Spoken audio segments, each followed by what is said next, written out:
Walmart, l'épopée d'une révolution commerciale. Chapitre 1. Les racines du géant. Tout commence dans les plaines de l'Arkansas, à Bentonville, en 1962.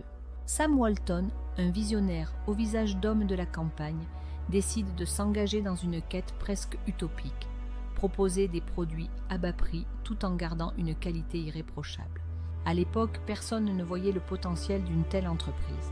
Bentonville était une petite ville insignifiante et Walton un homme simple. Mais derrière ce visage modeste se cachait une ambition colossale. Le premier magasin, un modeste local, ne ressemble en rien à ce qu'allait devenir l'Empire.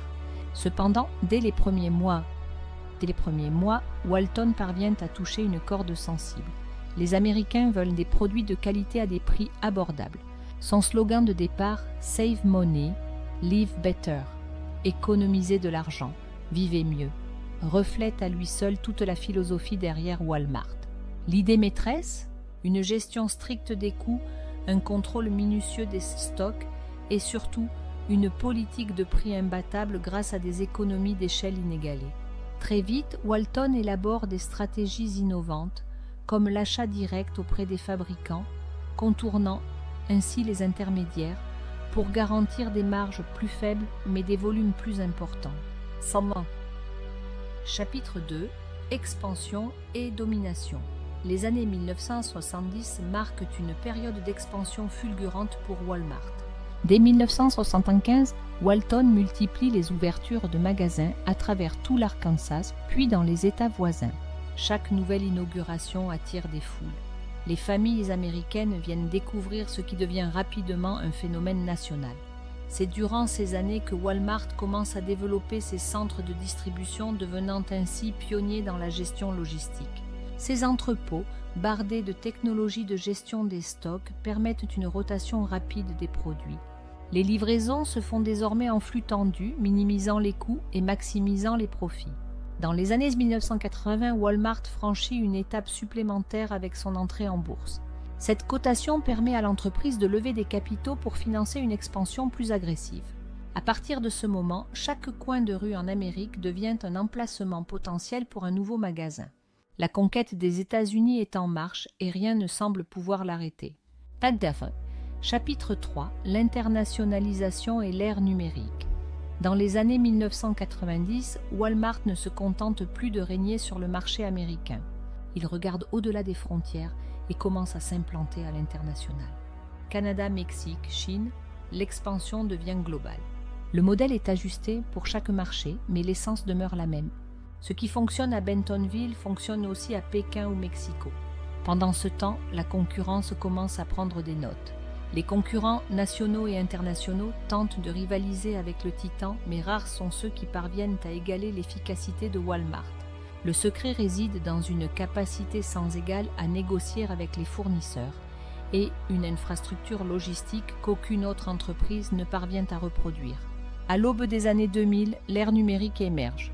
Alors que de nombreuses entreprises se laissent dépasser par l'explosion de l'Internet, Walmart comprend rapidement qu'il s'agit là de la prochaine frontière.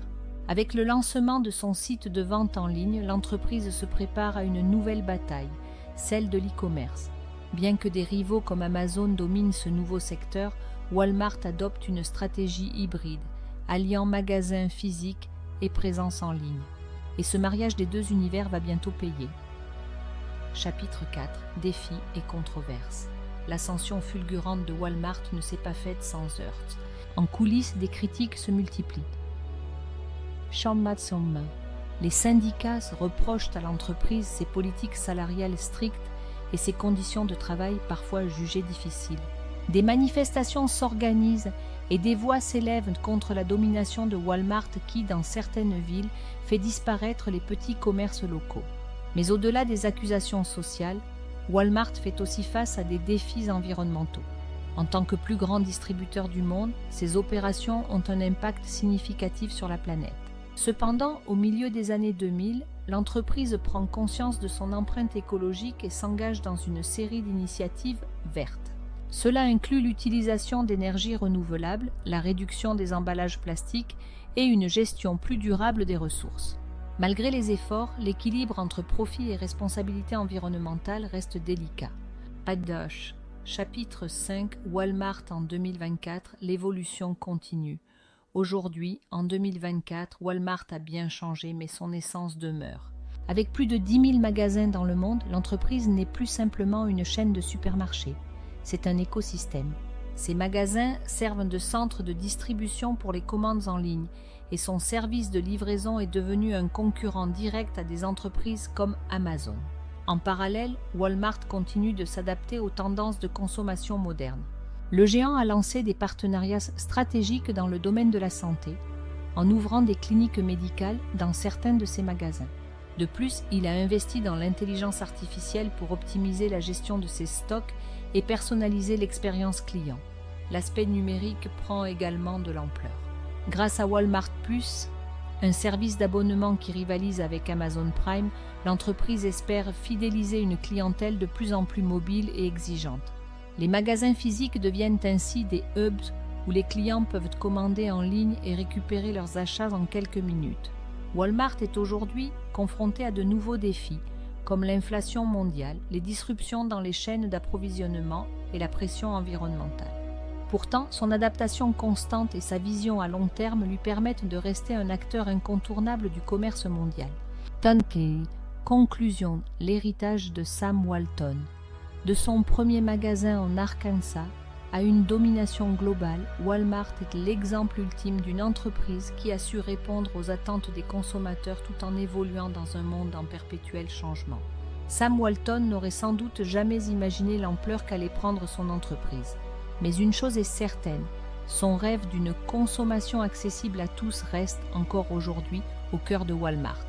Et tandis que l'avenir reste incertain, une chose est claire, tant que les gens chercheront des produits à bas prix, Walmart continuera d'être là, évoluant, innovant et défiant le statu quo.